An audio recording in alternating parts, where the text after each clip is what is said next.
నమస్కారం గురుగారు. వాగర్థావివ సంపృక్తౌ వాగర్థ ప్రతిపత్తయే జగతః పితరౌ వందే పార్వతీ పరమేశ్వరౌ ఆదిత్యాయ చ సోమాయ మంగళాయ బుధాయ చ గురుశుక్రశనిభ్యశ్చ రాహవే కేతవే నమః. శృంగేరి జగద్గురు పీఠాధిపతులకి కంచి పీఠాధిపతులకి నమస్కారములు తెలియచేసుకుంటూ కార్యక్రమాన్ని ప్రారంభిద్దాం. గురుగారు, ప్రతి ఒక్కరికి కూడా ఇష్టమైన పండుగ కార్తీక పౌర్ణమి. అసలు కార్తీక పౌర్ణమి యొక్క విశిష్టత తెలియజేస్తారా? తప్పకుండానమ్మా. కార్తీక మాసములలో అత్యంత పుణ్యప్రదమైనటువంటి రోజు ఏదయ్యానంటే కార్తీక పౌర్ణమి. ఇది పిల్ల పెద్ద అందరికీ కూడా చాలా ఇష్టమైన పండుగ. పౌర్ణమి రోజున చంద్రుడు నిండుగా కనబడతాడు.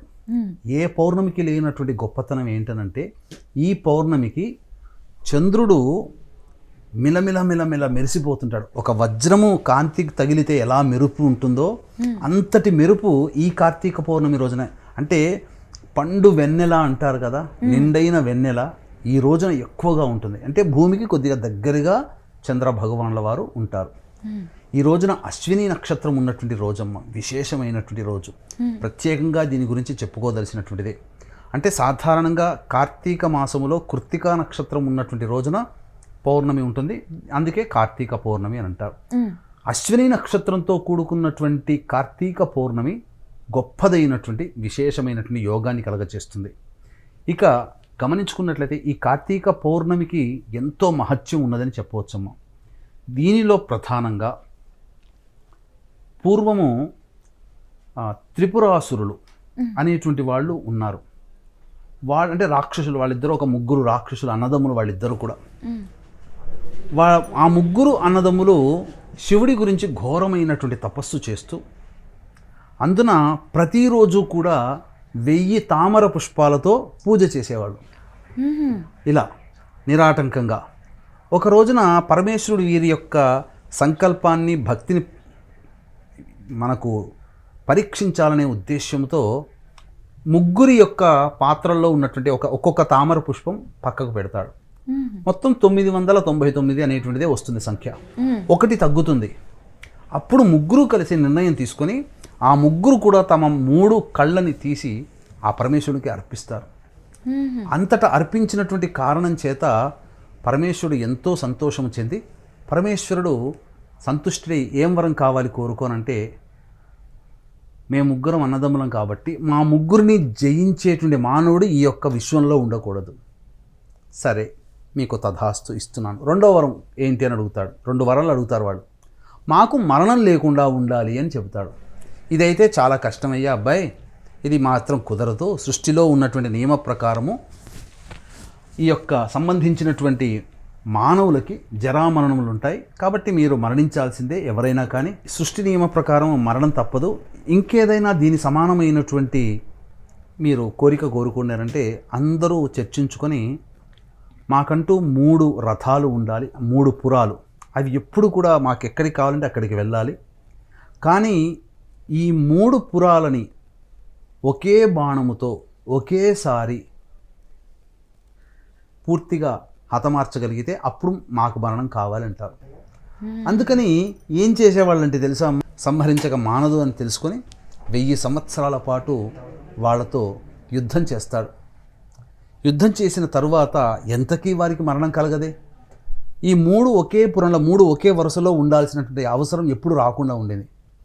అప్పుడు విష్ణువు ఏం చేస్తాడంటే, ఇదంతా వీళ్ళకి వస్తున్నటువంటి బలం ఎక్కడి నుంచి, శివ అనుగ్రహం, శివ వరప్రసాదంతో కాకుండా ఆ 3 రాక్షసుల యొక్క భార్యలు ఎవరైతే ఉన్నారో వాళ్ళ పాతివ్రత్యము వలన ఈ విధంగా వాళ్ళు అపజయం పొందకుండా ఉన్నారని తెలిసి వాళ్ళకి ఏదైనా కానీ పాతివ్రత్యం చెదరగొట్టాలనే ఉద్దేశంతో విష్ణువు ఒక సన్యాసి రూపంలో వెళ్ళి ఉపదేశం చేయకూడని అన్నీ కూడాను ఉపదేశాలు చేస్తాడు, ధర్మానికి విరుద్ధంగా. అదే బుద్ధావతారం. చాలామంది బుద్ధావతారం అంటే ఈ యొక్క నేపాళ దేశంలో పుట్టినటువంటి బుద్ధుడు 10వ అవతారంగా చూపిస్తారు. సన్యాసిగా, రాజు కుటుంబంలో పుట్టి సన్యాసిగా మారిన బుద్ధుడు. ఆ బుద్ధుడు కాదమ్మా, విష్ణు అవతారం. అది బుద్ధుడిదే కాదు. విష్ణు అవతారం, బుద్ధావతారము ఇలా ధర్మ ప్రకారం నడుచుకునేటువంటి వాళ్ళకి అధర్మ ప్రవచనాలు చెప్పి అధర్మ మార్గంలో ప్రయాణించే విధంగా వాళ్ళని వాళ్ళకి ఉపదేశం చేశాడు కాబట్టి అది బుద్ధావతారం అయింది. మాయా అవతారం, కలి ప్రభావం ఎక్కువగా ఉంటుంది ఆ బుద్ధావతారంలో. మనము ఈ బుద్ధుడిని కొలుచుకుంటున్నాం, ఈ బుద్ధుడు కాదు, విష్ణు అవతరించిన బుద్ధావతారం ఇది. ఈ విధంగా చేయడం వల్ల వాళ్ళ పాతివ్రత్య భంగం అవ్వడం. అప్పుడు 3 పురాలు కూడా ఒకే వరుసలో ఉన్నప్పుడు పరమేశ్వరుడు బాణంతో సంహరిస్తాడు. ఈ సంహరించిన ప్రదేశం ఎక్కడుంది?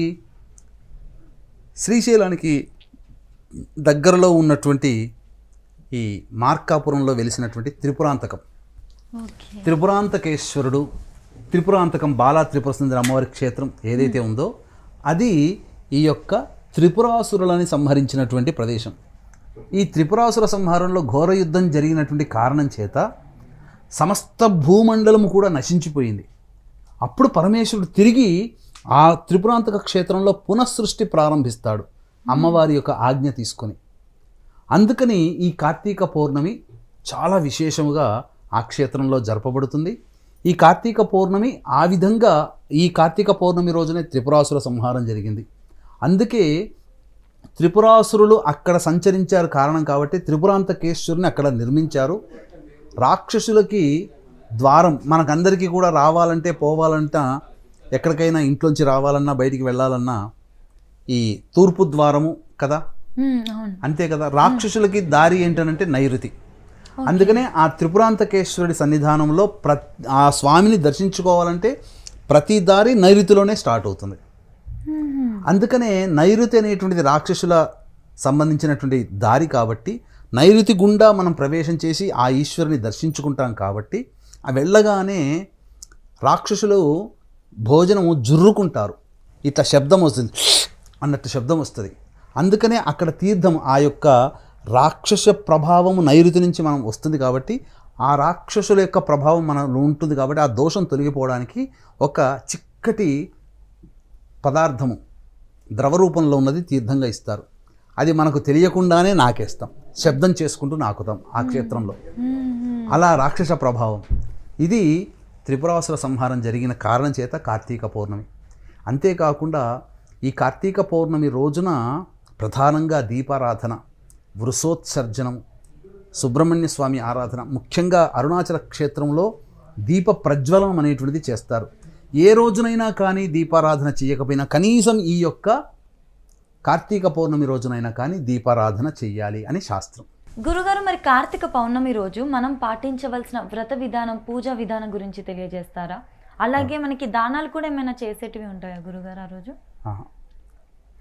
అభిషేకము చేసి శివలింగానికి, చిత్రపటానికి గన్నేరు పూలమాలను, మల్లె పూలమాలను, ఏదైనా పుష్పమాల సమర్పించి తులసి చెట్టు దగ్గర శంఖచక్రములు స్వస్తి గుర్తు వేసి బియ్యపిండితో, అలాగే అష్టదళ పద్మం వేసి పుష్పాలు, పసుపు, గంధములతో అక్షతలతో అలంకరించి ఆ యొక్క తులసి చెట్టు దగ్గర ఆవు నేతితో దీపారాధన చేయాలి. చేసి విష్ణు సహస్రనామ పారాయణం, ఎలాగో అభిషేకం ఇంట్లో చేస్తాం కాబట్టి శివ సహస్రనామ పారాయణం. ఆ రోజంతా కూడాను శివనామ స్మరణ చేసుకుంటూ ఉపవాస నియమాన్ని పాటించాలి. మధ్యాహ్నం ఎట్టి పరిస్థితుల్లో నిద్రపోకూడదు. ఇక సాయంకాలం ప్రదోషకాల సమయానికి చేరుకొని నవగ్రహాల చుట్టూ శివాయ నమః అంటూ 27 ప్రదక్షిణలు చేసి, అలాగే ఆ దేవాలయంలో ఉన్నటువంటి రావి చుట్టూ కూడా శివాయ నమః లేదా నారాయణాయ నమః అంటూ ప్రదక్షిణలు చేసి, ఆ యొక్క రావి చెట్టు దగ్గర ఒక 1/4 కిలోనో ఎంతో అయినా కానీ 2-3 తమలపాకులు పెట్టి దాని మీద నల్ల నువ్వులు వేసి దాని మీద 2 ప్రమిదలు పెట్టాలి. ప్రమిద మీద ప్రమిద పెట్టి 3 వత్తులు వెలిగించి నువ్వుల నూనెతో కానీ ఆవు నెయ్యితో కానీ దీపారాధన చేయాలి. ఈ విధంగా చేసిన తర్వాత ప్రదోషకాల సమయంలో ఈశ్వరునికి సంబంధించినటువంటి పూజా విధానం కూడా జరుపుకోవాలమ్మా. వీక్షించేటువంటి ప్రేక్షకులు ఇక్కడ యూటీవీ డివోషనల్ ప్రేక్షకుల గమనిక, ఈ యొక్క కార్తీక మాసంలో మహా ఉత్కృష్టమైనటువంటి రోజు, గొప్పదైనటువంటి పుణ్యాన్ని ప్రసాదించేది కార్తీక పౌర్ణమి, నవంబర్ 5వ తారీఖు. ఈ కార్తీక పౌర్ణమి సందర్భంగా నవంబర్ 6వ తారీఖు రోజున పద్మక యోగము ఉన్నటువంటి రోజున సుప్రసిద్ధ మహిమాన్విత కాశీక్షేత్రంలో మీ జాతకరీత్యా కలుగు విద్య, వివాహ, ఉద్యోగ, దాంపత్య, సంతాన, అనారోగ్య సమస్యల నివారణకి, అలాగే శని భగవానుడు మీనరాశిలో సంచరిస్తున్న కారణం చేత మేష, మిథున, కర్కాటక, సింహ, కన్య, వృశ్చిక, ధనస్సు, కుంభ, మీనరాశిలో జన్మించిన వారికి శనిదోష నివారణ హోమాలు, మరియు అక్టోబర్, నవంబర్ నెలలో గురు భగవానుడు, రవి, శుక్ర, బుధ గ్రహాలు కూడా మారుతున్న కారణం చేత 12 రాశుల వారికి కూడాను సమస్యలు ఇబ్బందులు తప్పవు. కాబట్టి ఈ యొక్క అన్ని రకాల దోషాల నివారణ కోసమై సర్వదోష నివారణ పూజలు హోమాలు జరిపించి శక్తిపాతము చేసినటువంటి కరుంగలి మాల మీకు ఇవ్వడం జరుగుతుంది. అవకాశం ఉన్న వాళ్ళు కార్యక్రమ తదనంతరం కాంటాక్ట్ చేసి స్క్రీన్పై కనిపిస్తున్న నెంబర్కి కాంటాక్ట్ చేసి మీ గోత్రనామాదులు నమోదు చేసుకోవచ్చు. అలాగే కార్తీక అమావాస్య 20 నవంబర్ తేదీన శ్రీశైల క్షేత్రంలో, 4 డిసెంబర్ దత్త పౌర్ణమి రోజున దత్తక్షేత్రంలో కూడా ఇలాంటి సర్వదోష నివారణ పూజలు జరిపించడం జరుగుతాయి. ఈ కార్యక్రమంలో కూడా మీ గోత్రనామాదులు నమోదు చేసుకోవచ్చు. ఇక ప్రదోష కాల సమయంలో ఈ కార్తీక మాసములో చెయ్యవలసినటువంటి దానములు ఏంటంటే ఉసిరికా దానం చేయాలి ప్రధానంగా. అలాగే సాలగ్రామ దానము కూడా చేయాలి. జామకాయలు కూడా ఈ రోజున దానం చేయవచ్చు. వస్త్రదానము చేస్తే మహావిశేషము.